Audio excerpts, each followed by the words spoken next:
Welcome back to Kat's Kitchen. My name is Kat and welcome to my coffee corner. In this video, I'm gonna be doing a full tour of my coffee bar or my coffee corner. If you didn't know, I'm a full-time coffee content creator. I create all sorts of different recipes and videos centered around drinks, specifically coffees, teas, sodas, lemonades, non-alcoholic beverages. I do a lot of Starbucks copycat recipes, so you can still make all of your favorite Starbucks drinks yourself at home, but for much cheaper. So I thought it would be fun to just do a little tour of my coffee bar, show you everything that I own, things that I consistently use. So let's begin with machines. First machine is this Breville Barista Express Espresso machine. She is my baby. My husband and I bought her over 3 years ago, and she was our first purchase as a married couple because we were like, we need to stop going to Starbucks. We ended up debating between getting a Breville or a Nespresso machine, and we ultimately ended on the Breville because of the quality of espresso, the overall cost long term. Using an espresso machine is actually cheaper in the long run than buying a Nespresso machine because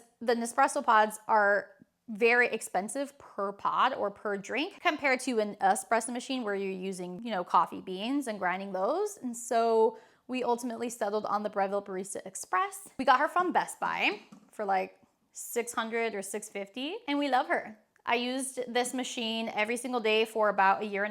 And then all of last year I was on a cold brew kick. And so she hasn't seen much love. I used her sporadically here and there, but I've been on a cold brew or an espresso kick as of late. But I do own the Breville. I love it. I recommend it to anyone looking to make espresso-based drinks at home that are really good quality. And then you can buy whatever beans you like, which I'll talk about my favorite beans in a little bit. So with this machine, I do want to talk about some of the tools that I own. First, we have this bottomless portafilter. Looks like this. The Breville comes with one with like the 2 spouts underneath. We ended up getting a bottomless one just because one, it's more aesthetically pleasing. When the espresso comes out, you can see it coming out from the bottom, which is really cool. But also a bottomless portafilter will show you any inconsistencies in your basket. So like if there's clumps or it's unevenly distributed, then the espresso will shoot out all crazy, and then you can really dial in your process and your puck setup and preparation. So we do like the bottomless portafilter, and we've been using this one for well over 1 year now. My husband bought me this little, I forget what it's called, bean dish. Basically, you weigh your beans and you put them, dosing cup is what it's called. You put this on your scale and weigh out your beans, and then it has like a nice little pour spout so that you can easily dump the beans into the hopper. Very cute, inexpensive, and I like it a lot. I also have a dosing funnel. This goes on top of the portafilter, just like this, to give height to the portafilter. So when you grind the beans and then you're doing your puck work, a lot of times the grounds can fall out the sides because there's not a lot of height to a normal basket and portafilter. So adding the dosing funnel just gives you a little bit more height so you can easily stir the espresso with an espresso stirrer and not have your coffee grounds spilling out of the basket. So also an espresso stirrer. We really like this. This tool helps get rid of any clumps within the grounds. So like after you grind your beans, it's kind of clumpy, like they'll stick together. So you use the espresso stirrer, also called a WDT tool. And then you just mix the grounds inside the basket to break up any clumps and evenly distribute the grounds throughout the basket. And then we also have this tamper distributor. Once you grind your beans, you distribute on this side and then you flip it and you tamp. The Breville comes with a tamper. I don't even think we have it still. No, I don't even think we have it anymore. No. Because we know, it's attached to the machine. This is the Breville tamper. Tamps like this. We use this for 6 months, pushing 1 year. And it was just, when you would tamp in the basket, it would be uneven because there's nothing to make sure it's really that consistent. So we ended up getting the separate tamper and we really like it. And then I had mentioned a scale, putting the dosing funnel on the scale like this to weigh your beans. If there's one piece of equipment you get in addition to your espresso machine, it should be a scale with a timer. You want to be weighing out your espresso. You want to be timing the extraction. Definitely, absolutely non-negotiable, you need a scale. You want to be measuring things out for consistency. If you're just eyeballing beans going in and out, nothing's gonna be consistent. You're gonna have different espresso tasting beverages every single day. You need to be using a scale to be able to dial in your machine, dial in your beans, get consistency, make sure that you don't need to make like any necessary adjustments. Definitely need a scale. And I would say of these tools, this one, not necessary, just nice to have. Bottomless portafilter, not necessary, just nice to have. Dosing funnel, not necessary, but very nice to have. WDT or espresso stirrer, absolutely. You should be getting one of those. And then the distributor tamper, not necessary, but nice to have. But all are great to have. And I have noticed improved espresso with them. And then if you're making any hot lattes, you want a milk steaming pitcher or a milk frothing pitcher. This is what goes on the milk steamer. Steam it. Everything else in this cabinet is just Torani syrups, which I will go over in a little bit. Moving on to the next machine I have. It is the Keurig, I think this one's called K-Cafe Barista Bar, something like that. This is my Keurig. I bought it for YouTube, like specifically. I never use this thing. Literally never. It's actually been in the closet for months and months. I just pulled it out the other day to film another YouTube video, but I have a Keurig. I don't like coffee from a Keurig. This one has like a shot button, an espresso shot button. On my YouTube channel, I do have a video that like kind of goes through the differences between Breville Espresso Machine espresso and Keurig espresso. There's lots of differences. I would not say this is a good espresso maker. I think it's a good cup of coffee maker. You want black coffee? Awesome, use a Keurig. But I think Keurigs are just, they're outdated.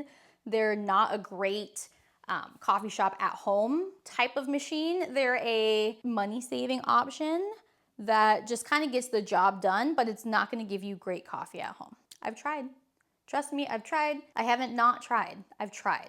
These are glorified coffee pots. You can only do one thing with a coffee pot. Same thing with a Keurig. You can brew hot liquid into a cup. That's about it. All right, moving on to this corner, I have the Ninja Cafe Luxe. This was gifted to me back in October. I do not use it to make coffee at all, ever. I do, however, use it to steam milk. I love this for steaming milk because you just take the steam wand, add your jug with milk, and then push a button and it can steam milk. It has a setting for dairy milk, non-dairy milk, if you wanted to do like a hot steam. And it also has a cold foam function, which I think is really cool because it actually does make really nice cold foam. You can do milk or cream, whatever. Push a button and it'll froth it for you, hands-free. Versus the Breville, you have to like sit there and hold it. This one does it for you, which I like. So if I'm ever filming a video and I need hot milk or steamed milk, I use my Ninja Cafe Luxe. Currently, one of my pieces is broken, like the little dosing funnel is broken, and so I can't make coffee with it because it's broken. And it's like always out of stock. That piece is like always out of stock. I don't understand. I do think this machine is a pretty decent beginner coffee / espresso maker. It makes brewed coffee, which is what the Keurig does. It makes espresso, which is what the Breville does. It also makes cold brew, which is something else that you can make at home or buy from the store. It steams the milk, makes cold foam. There's lots that this machine can do. And this machine is just very user-friendly. It'll guide you through like what grind size to use. You can do all sorts of different cup sizes. You can brew hot, you can brew cold. Like there's so much you can do with this machine. I just already have the Breville and that makes great espresso. And so for me, it doesn't make sense to use this machine to get less impressive espresso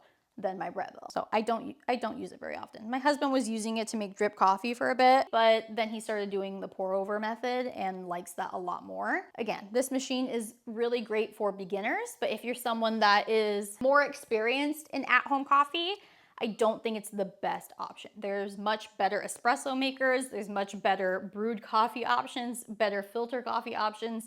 This is like a jack of all trades kind of machine where it does lots of things okay, but nothing like super well. Like the Breville, the one specific function is making espresso. It can't make cold brew. It can't brew coffee.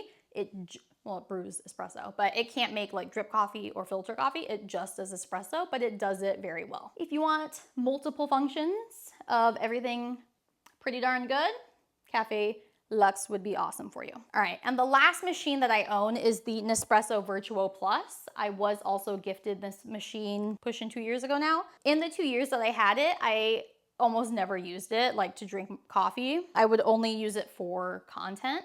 because I know a lot of people own Nespresso machines. But since December of 2024, so like 2 months ago, I have been just addicted to Nespresso.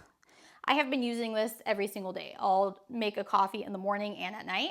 I don't use it for espresso because I don't think Nespresso espresso is that great because I have the Breville. If I want espresso, I want good espresso from my Breville. But I do like that it's super easy to make just a cup of coffee, which I have been enjoying. I really like the Melozio pods and the Melozio decaf. Just pop in the pod, push the button, and it brews you a cup of coffee. And then I've just been adding my homemade brown sugar syrup to that with some heavy cream. But I do like the Nespresso. It's so convenient. It's so easy to use. You open it, put it in a pod, push a button, and you have coffee. I do think this machine is a better option than this machine if you're okay with the whole pod aspect, right? They're aluminum pods, they're not plastic, so you can recycle them. I think it's just so much easier to use that than to use like the Ninja Cafe Luxe. But if you're not wanting pods, you're wanting to use fresh coffee or whole beans, the Ninja Cafe Luxe might be a better option for you, but it's pricey. Like this sucker is 500 bucks versus this is like 150. Again, in the long run, you'll be paying more for the pods down the road, but it does take some time to eventually like be spending more money than an expensive machine. Anyway, those are all the machines that I own. Let's take a look at my Torani collection. And then for my Torani syrups, I have this wine rack. This is from IKEA. I hold all my sugar-free syrups here and then I start in alphabetical order. And then in here in this first drawer, I have all of my sauces on top, followed by all of my syrups,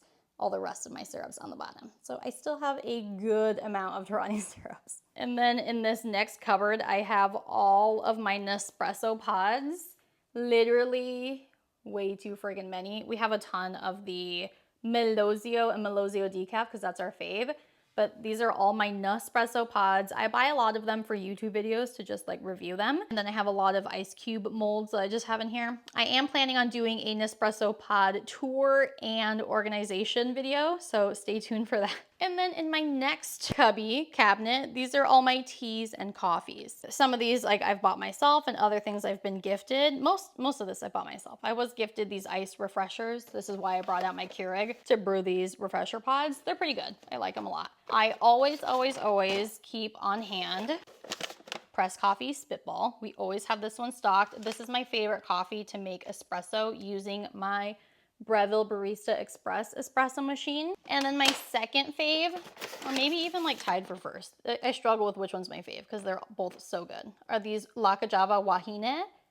This is a blonde roast espresso, and so are the spitball. The spitball are also a light roast.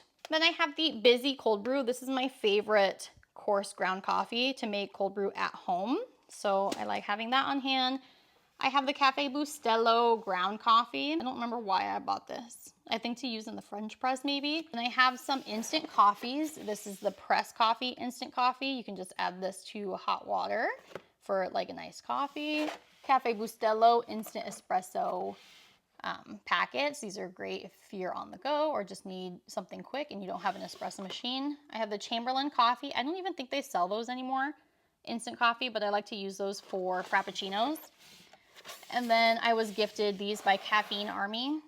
I have not tried these yet, but I have various flavors of those. I recently bought this white coffee because I'm doing a Dutch Bros series on Instagram, and so I wanted to try white coffee to make like espresso using it. You can get this off of Amazon. Love the Nescafé blonde instant coffees or instant espressos. You can tell which one I prefer. This is the intense one and this is the blonde. I prefer the blonde. It is less intense. So I prefer this one. It's a little bit more mild, but both of them are really good. You just mix with hot water and then you can make any espresso-based beverages.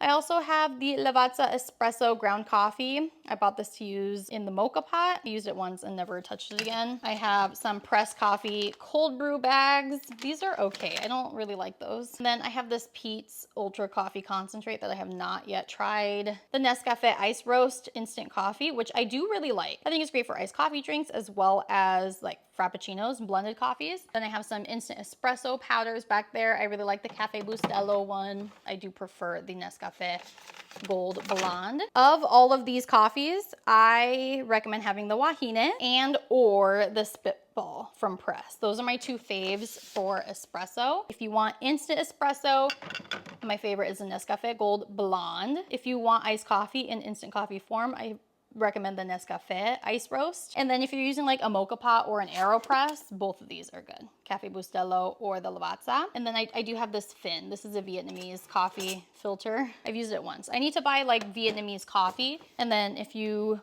want to make cold brew at home, I do recommend the Busy Cold Brew. This one, the red bag. You don't need all of this, okay? And then down here is just teas. I don't make teas a lot, but I buy them and then never use them. So I have some green tea bags, some matcha, some black tea, white tea. I have boba back there. I got sent these Clever super lattes, lots of tea bags that I never use, and then some rose petals. I'm gonna make a rose syrup with that sometime soon. And then in these cabinets, this is just storage for all of my videos, like all my cups, all my props, all my jars, everything, vases for pictures, because I take lots and lots of photos for Instagram and my website for all the recipes I make. So literally all of these, that's just storage for all of that. These are just some books that I've acquired supporting other creators on Instagram, and just foods that I really enjoy. Korean food, ramen. And then in this cabinet, same thing. Coco's ball right there. This is just storage for all of my props. Lots of rags and like boards, lots of little dishes, all sorts of different colors, sizes, styles, depending on the recipe that I'm making, bowls, plates, etc. for all my photos. But there you have it. That is my little coffee bar corner. I make coffee using my Nespresso machine or my Breville basically every single day here. Oh, and then just some mugs that are here for, what's that called? Aesthetics. We use these most often, so that's why they're out. But that is my coffee corner. I want to reiterate that you don't need to own all of these machines, all of these coffees and teas and pods and syrups. I own this because I'm a coffee content creator. I buy things all the time for content specifically, not for me to just be consuming on a daily basis. So please keep that in mind. I did just want to share some of the things that I really like, my thoughts on the different espresso machines, the various coffees that I really like and I recommend and keep on hand all the time. But know that if you have your one or two preferred methods of coffee, that's what you should be owning. Like those materials are what you should be owning, and those are the coffees that you should be buying consistently, not all of them. But it's nice to have some options. Like if you like hot lattes and frappuccinos, maybe have an espresso option and an instant coffee option so you can make both whenever you want. I hope you enjoyed this coffee bar tour. I hope it gave you some inspiration for a machine to buy, a machine to try, a new coffee to try, maybe some new Torani syrup. Thank you so much for watching this video. Be sure to like and subscribe if you aren't already, and I will see you in the next video. Mwah! Got a blast.